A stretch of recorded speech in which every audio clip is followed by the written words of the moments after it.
Olá, espero que estén bien. ¿Listos para el sermón de hoy? La enseñanza de hoy, porque cada sermón es una enseñanza.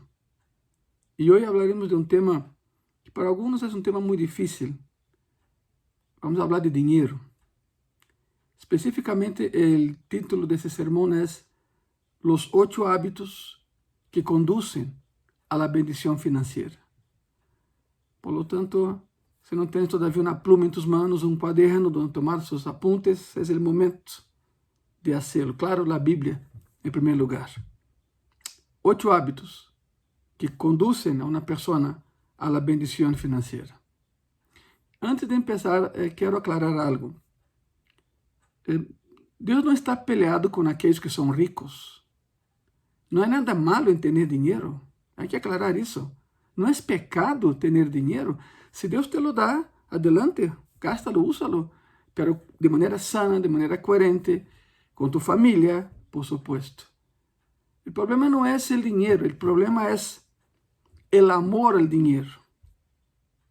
Entenderam bem isso, não? O problema não é o dinheiro, o problema radica em amar mais ao dinheiro que aquele que te lo deu. Salomão, o homem mais sábio que já existido, dizia isso, não? O amor ao dinheiro, raiz de todos os males. Por lo tanto, hay que dejar claro, Deus não está peleado com que tenhas dinheiro, adelante, que bueno que lo tienes, pero cuidado em amar o dinheiro. A Bíblia está llena de increíbles promessas de bendições financeiras que conduzem a la liberdade financeira. Pero para cada promessa, quando seres de graça e paz, sabe o que vou dizer? Para cada promessa bíblica, há uma premissa que avala a promessa. Tocar, se te vai abrir. Pedir, se te dará. Clama a mim e eu te responderei. Há sempre uma premissa que te conduz a la promessa. No caso do dinheiro, não é a exceção. Veremos os 8 hábitos, mais que costumbres, hábitos, que te llevam a la bendición financiera. Número 1. Confíe en que Dios es tu fuente y tu suministro. Él es la fuente. Deuteronomio 8:18, la palabra dice así, escute bien eso. Sino acuérdate de Jehová tu Dios, porque Él te da el poder para hacer las riquezas, a fim de confirmar su pacto que jurou a tus padres, como neste dia. Vou parafrasear o que acabamos de ler. Diz assim, pero acuérdate de Jehová tu Deus, porque Ele te dá a capacidade de produzir riquezas. ¿De onde vem a inteligência que alguns têm para generar ganancias? Pues de Deus. Claro, Satanás também está nesse assunto. Satanás intenta levar o ser humano a hacer algo malo para obter ganancias, pero não duran. Não é por aí. Solo Jeová te conduce a la bendición financiera hecha de maneira apropriada según os estándares de la palabra de Dios. Con honestidad, con honestidad. Nuestros trabajos não são nossos provedores. Hay que aclarar isso. Claro, recibes um cheque cada quincena, ou não sei, a cada fim de mês, eu não sei. Há um nome aí que é tu jefe, pero quem te provee é tu Deus, não tu jefe, não é Ele. E entendo, estamos passando por uma situação muito difícil, não só a nível México, sino a nível mundial, de pérdidas de ganancias, pérdidas de trabalhos. Há uma afectação financeira em todo o mundo. Pero créeme lo que te voy a decir, Jehová todavía tiene el control. Ele nunca ha perdido el control. Por lo tanto, nossos trabalhos não são nossos provedores finais. São herramientas que Deus usa para satisfazer nossas necessidades. Quando olvidamos isto, aí empezamos a preocupar-nos. Quando olvidamos isso, empezamos a dar golpes com a cabeça em todo lugar. Quando se nos olvida que Jehová é nosso provedor final. La preocupación es la luz de advertencia de que estamos confiando en algo más que en Dios para nuestra seguridad y nuestro suministro. Y aquí va una advertencia: si es ahí donde estás en ese momento, si es en esa situación donde te encuentras hoy, pregúntate, por favor, ¿en qué o en quién he estado confiando para que provea a mí en lugar de Dios? Si estás demasiado preocupado, empieza a preguntarte: ¿en qué he confiado más para proveer para mi necesidad? ¿En Dios o en alguien o en alguna situación? Aquí va un otro asunto. Siempre que hablamos de prosperidad, lo primero que viene a nuestras mentes es dinero. Es como que prosperidad fuera sinónimo de dinero, y no es cierto. Bíblicamente sabemos que cuando Dios prospera, nos prospera en todas las áreas, a nivel financiero, por supuesto, pero a nivel emocional y a nivel espiritual. Y colocando eso al revés, el último es lo más importante, el espiritual, porque de ahí mana todo lo demás. Dice la palabra: busca primero su reino y su justicia, y lo demás vendrá ¿cómo? ¿Te acuerdas? Por añadidura. Hay personas que buscan la añadidura primero, es cambiar el orden de las cosas que Dios ha colocado. No. Busca primero que Él haga justicia en tu vida, que Él gobierne tu vida, y lo demás se arregla. Escucha que te voy a decir: tú no puedes arreglar lo espiritual con lo material. No. La mayoría de las personas en ese planeta lo hacen. Dan dinero, dan limosna, pagan para que alguien supuestamente espiritual interceda por él. O sea, no funciona así, porque lo material no arregla lo espiritual, pero lo espiritual arregla, cambia y trastoca lo material. Quiero que entienda el concepto. Primero busca el reino de Dios, su justicia, y de lo demás Él se va a encargar. No cambies el orden de Dios, por favor. 8 hábitos para tu bendición financiera. Primero es: confía en que Dios es tu fuente y tu suministro. Número 2, haga tu trabajo como un acto de adoración. Haz lo que tengas que hacer, pero hazlo como para adorar al Señor. La perspectiva cambia, ¿verdad? Colosenses capítulo 3, versículo 23, la palabra dice así: y todo lo que hagáis, hacedlo de corazón, como para el Señor y no para los hombres. Al fin y al cabo, te diré algo: la Biblia es posicional. La Biblia es posicional, nos posiciona. Ese es un ejemplo. Todo lo que hagáis, haga como si fuera para el Señor. Significa que tienes que ver a Cristo en los demás. Si alguien te pide un vaso con agua, tú le das la mejor agua, espero. No le des el agua que ya no sirve, porque no darías un agua mala a Jesucristo. Por lo tanto, todo lo que haga como si fuera para el Señor. Tienes que ver a Cristo en los demás. Y la Biblia también menciona: todo lo que haga en el nombre del Señor. Significa yo estoy en el lugar de Cristo. ¿Qué haría Cristo en mi lugar? La Biblia es posicional. Tienes que ver a Cristo en los demás y Cristo en ti mismo, en ti misma. Por lo tanto, el punto 2 es muy importante: haga tu trabajo como un acto de adoración. Colosenses 3, 23, ya lo leí, va de nuevo: y todo lo que hagáis, hacedlo de corazón, como para el Señor y no para los hombres.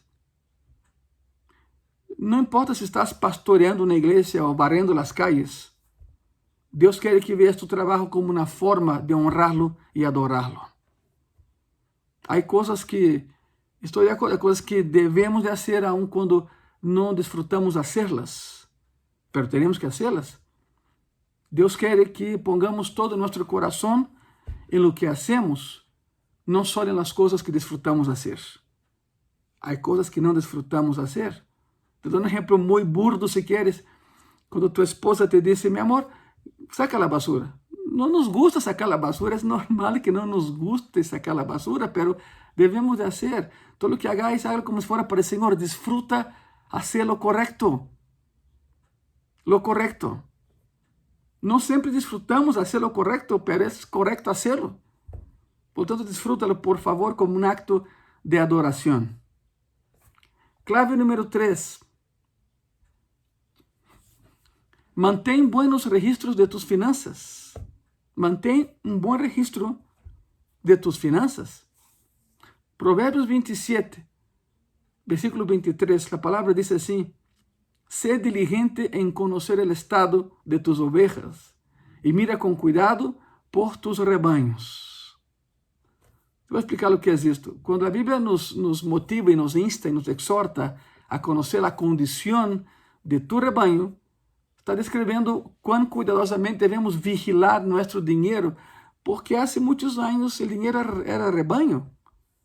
La persona era rica cuanto más ovejas tuviera. En tiempos bíblicos, la riqueza se medía con el ganado que poseían las personas. También deberíamos saber a dónde va nuestro dinero. O sea, con base en esto, con base en las riquezas, cuida tu dinero, cuida tu riqueza, cuida lo que tienes, cuida tus bienes. También deberíamos preocuparnos de a dónde va nuestro dinero.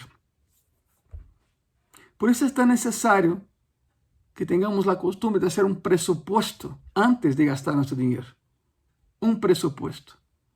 Te voy a definir presupuesto en algo que leí hace mucho tiempo y me dio mucha luz en lo que se refiere a eso. Presupuesto es saber a dónde va nuestro dinero para no tener que preguntar a dónde se fue. Te voy a repetir. Presupuesto es saber a dónde va nuestro dinero para no estar preguntando después a dónde se fue nuestro dinero. Si no sabes a dónde va tu dinero, ya estás en problemas. Por lo tanto, mantén un buen registro de tus finanzas. Clave número 4. Clave número 4 para tu bendición financiera. Por supuesto, devuelve el 10% a Dios. Y aquí entramos en el diezmo, que nadie quiere hablar porque parece que es invención de pastor. No, el diezmo fue inventado por Dios. Abraham fue la primera persona que diezmó. Abraham, Antiguo Testamento. Abraham no fue a un discipulado bíblico. Abraham no se congregaba en ninguna iglesia. Abraham simplemente peleó guerras y tenía un botín, se encuentra con Melquisedec, sacerdote de Jehová, y le entrega el diezmo. ¿Quién enseñó a Abraham a diezmar? Dios, directamente. Por lo tanto, aquí hay que cambiar las situaciones, ¿no? El diezmo no es dar el 10% a Dios. No, cambiamos el paradigma. No, no es eso, porque tú no puedes dar a alguien algo que ya pertenece a esa persona. La palabra dice que todo pertenece a Dios, todo oro y toda plata pertenecen al Señor. Entonces no es dar el 10% a Dios. El diezmo es, cambia la postura por favor y paradigma. El diezmo es que Dios permita que yo me quede con 90% de un dinero que nunca fue mío y yo le regreso el 10% para que la obra siga. ¿Entendieron eso? Eso es diezmar. Yo me quedo con 90% del dinero que es de Dios y yo le regreso el 10% para demostrar mi obediencia y mi amor. ¿Sabe por qué? Porque puedes dar sin amar, pero es imposible amar y no dar. Es esto. La obediencia es hija del amor. Si decimos que Dios es nuestro Padre, pues honrémoslo y obedecémoslo.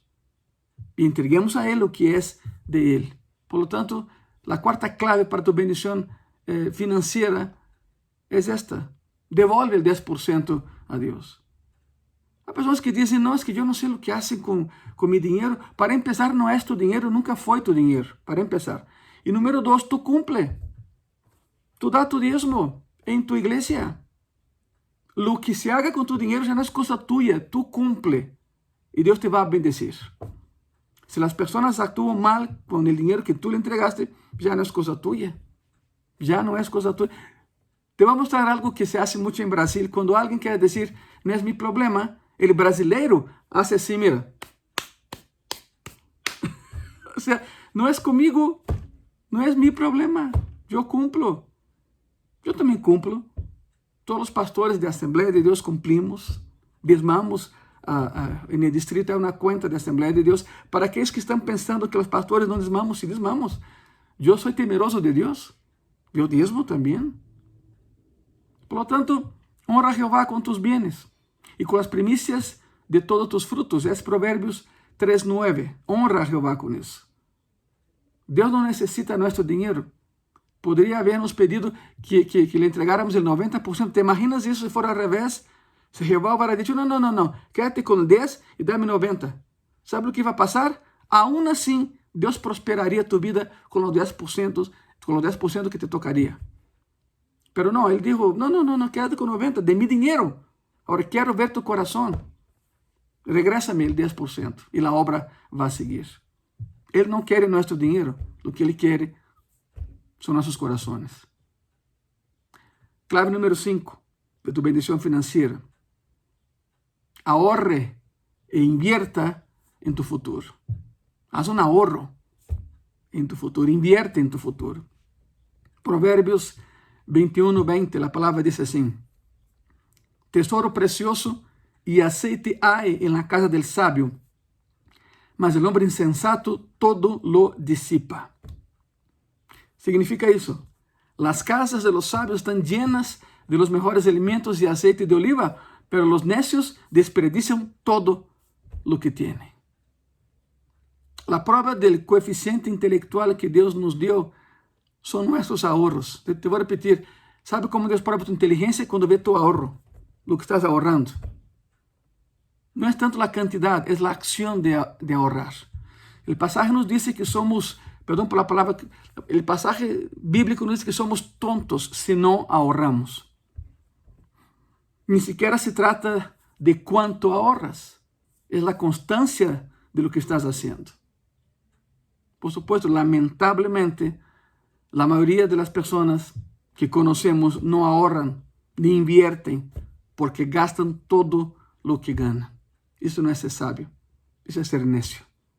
Ahorra e invierte en tu futuro. Clave número 6. Establezca un plan de pago para deshacerte de la deuda. Endeudarse es muy fácil, cuidado con eso. Para salir de la deuda es otra situación. Provérbios capítulo 3, versículos 27 y 28. Y la palabra dice así. No te niegues a hacer el bien a quien es debido, cuando tuvieres poder para hacerlo. No digas a tu prójimo, anda y vuelve, y mañana te daré cuando tengas contigo que darle. Muchas personas toman ese pasaje como dar al pobre. No, eso habla de salir de la deuda, de pagar lo que debemos. El pasaje habla de eso. El pasaje dice, no retengas el pago de tus deudas. No digas, te pago en otro momento. Se puedes pagar ahora, paga tus deudas. No seas moroso. Los cristianos tenemos que dar ejemplo. Dios quiere que salgamos de nuestras deudas para que podamos responder mejor, porque un corazón atribulado va a dejar de orar. Tiene que ser al revés, ¿no? Cuanto más atribulado, más oramos. Para el ser humano, no. Cuanto más problemas tiene, más se aleja de Dios. Eso es increíble, es ilógico, pero sucede. Hermano y hermana, y personas que me están viendo, si estás endeudado, estás esclavizado o esclavizada a esta deuda. Por lo tanto, propone un plan para pagar tus deudas y ser libre y ser feliz. El pasaje habla no de dar al pobre, sino de pagar las deudas. No te niegues a hacer el bien a quien es debido y mañana y no diga a la persona, mira, ve mañana te doy. La persona llega mañana, no hagas eso. Sé coherente con lo que estás haciendo. No diga a tu prójimo, anda y vuelve y mañana te daré. Cuando tienes contigo que darle. Paga tu deuda, por favor. Ora, pero actúa en consecuencia de la fe que profesas.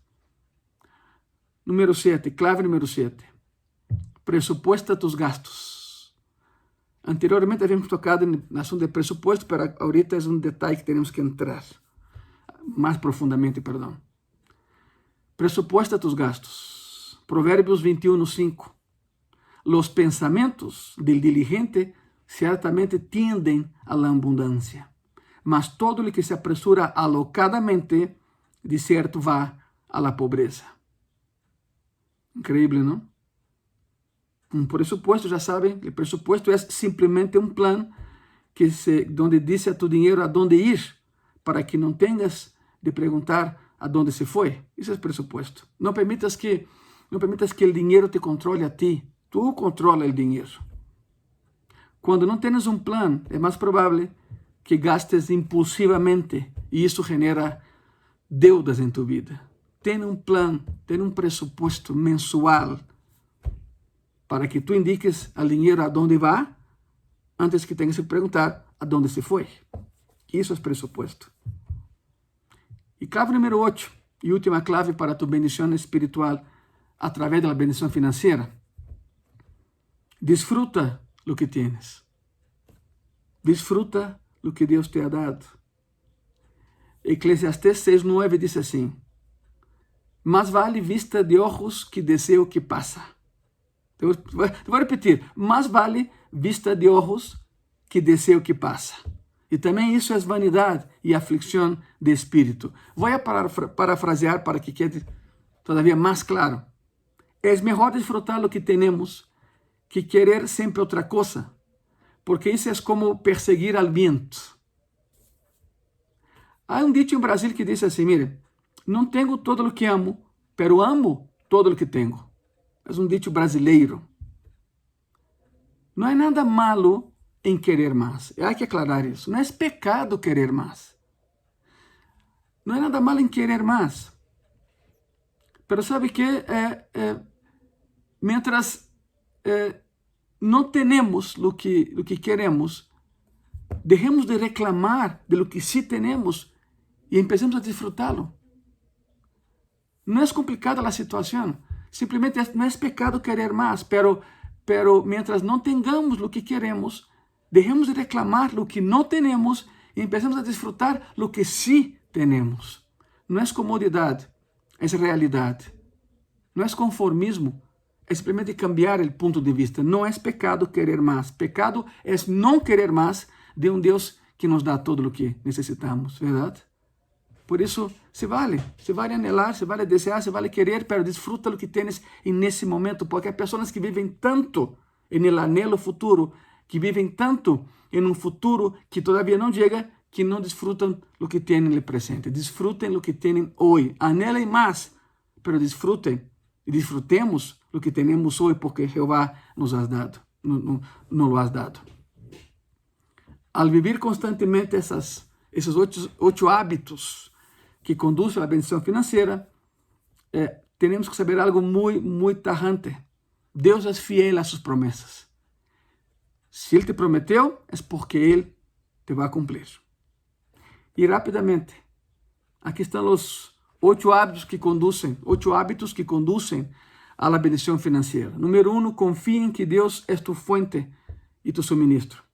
Número 2, haga tu trabajo como un acto de adoración. Número 3, mantém buenos registros de tus finanzas. Número 4, devolve 10% a Deus. O sea, diezma, por favor. Número 5, ahorra e invierte para tu futuro. Número 6, estabelezca um plano de pagos para salir de tu deuda. Número 7, presupuesta tus gastos. Já sabe, presupuesto é dizer a tu dinheiro aonde vai antes de perguntar aonde se foi. Isso é presupuesto. E número 8, disfruta por favor o que tienes. Deus te lo ha dado. Quiera mais de Deus, pero por el momento disfruta todo o que Ele te ha dado. ¿Por que não oramos? Senhor Jesus, te damos as graças por esta enseñanza, Senhor, e por essas 8 claves para a bendição financeira e liberdade financeira, Senhor. Te agradecemos todo o que nos has dado, Senhor, pero sempre queremos mais, pero que esse anelo de ter mais não opaque el disfrutar do que temos hoje em Ti. Te damos as graças, Padre. Muitas graças. Em nome de Jesus. Amém. Amém. Bueno, espero que hayamos aprendido algo nesse dia. Espero que sim. Nos vemos domingo em graça e paz. Venham, por favor, disfrutem da casa de Deus. As portas estão abertas, há lugar, o lugar é espacioso, com sana distância, com todo o procedimento que hemos implementado para que estés seguro e segura dentro de nossas instalações. Há lugar para ti em graça e paz. Nos vemos domingo a las 11 da manhã ou 12:30. São 2 cultos. Eres bem-vindo, eres bem-vinda. Ven a graça e paz. Que Deus te bendiga.